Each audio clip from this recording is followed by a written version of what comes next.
É a hora dele, do Jamil Chad. Boa tarde, Jamil. Boa tarde a todos. Resolvi sentar que nem vocês agora. Ah, Tá então a gente está ótimo. tá numa sala agora, entre nós todos em sala. Perfeito.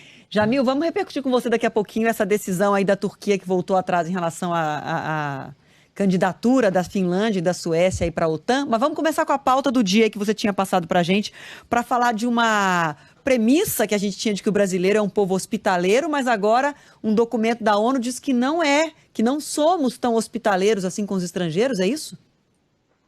Não somos, e de fato o documento é muito duro, são 16 páginas, uma carta enviada por 10 relatores da ONU para o governo brasileiro, basicamente dizendo: hoje o Brasil é um país xenófobo, racista, discriminatório, e que trata os estrangeiros imigrantes, e aí principalmente os africanos, venezuelanos e haitianos, de uma forma muito distante dos direitos que eles mesmos detêm.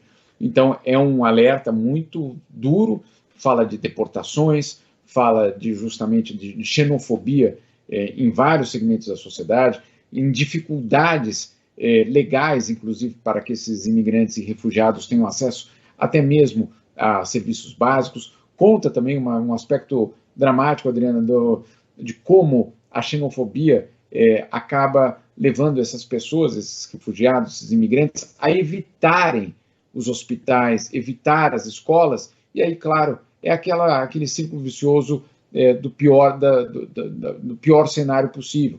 Cada vez mais distante dos serviços, cada vez mais vulneráveis, cada vez mais numa situação de pobreza e cada vez mais discriminados. Então, obviamente, não ajuda. E aí, claro, toda aquela tese de um Brasil acolhedor, aqui a gente recebe todo mundo, somos amigos de todos, não é bem assim para imigrantes e refugiados, insisto, principalmente da África, do Haiti e da Venezuela. Só da África são 50 mil pessoas hoje vivendo no Brasil, muitas delas nessa situação. Coisa é ser hospitaleiro e acolhedor com o turista, que vem trazer dinheiro e que vem gastar no nosso país. Outra coisa é você ser humano com quem está chegando em condições precárias, como os imigrantes, os refugiados, gente que muitas vezes vem para recomeçar do zero, às vezes até sem documento, sem nada, uma nova vida, né? Exato, e isso é um ponto fundamental que você tocou. Mas não, como assim nós não somos hospitaleiros? Sempre que tem um turista, a gente trata bem, leva no restaurante e etc. Não, não é isso. Não é isso. Nós estamos falando daqueles que fugiram da guerra, que fugiram de doenças, que fugiram da pobreza, que fugiram da ditadura, que fugiram da repressão na Venezuela, e que chegam e não, claro, não é que eles não são tratados de forma humana apenas, é que muitas vezes os seus próprios direitos não são respeitados. Então, não é apenas um comportamento de sociedade, é também uma base legal que, pelo menos segundo a Carta, não está sendo suficiente para garantir esses direitos. É bastante dramático ouvir isso, sinceramente, Adriana, porque era aquele aspecto do Brasil que a gente queria acreditar que fosse verdade.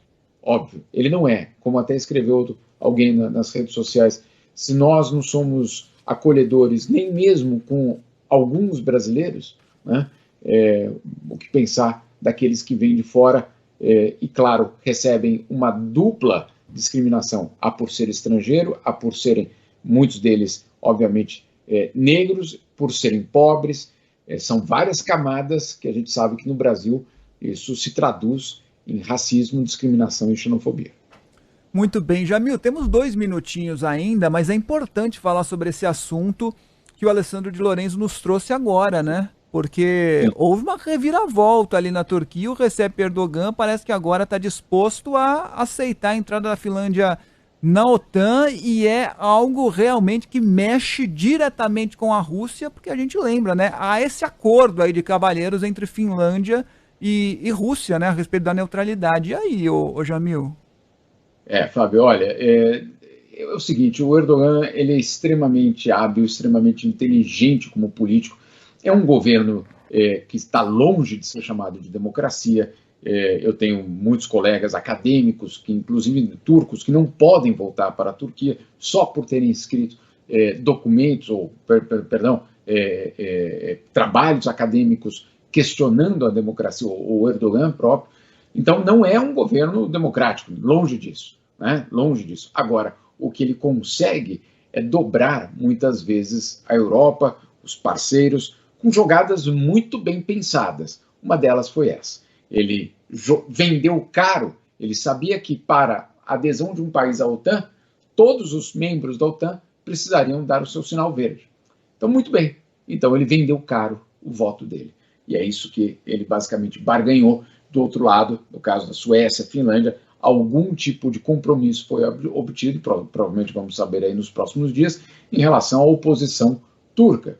Então, você tem aí um jogador, um mestre, na verdade.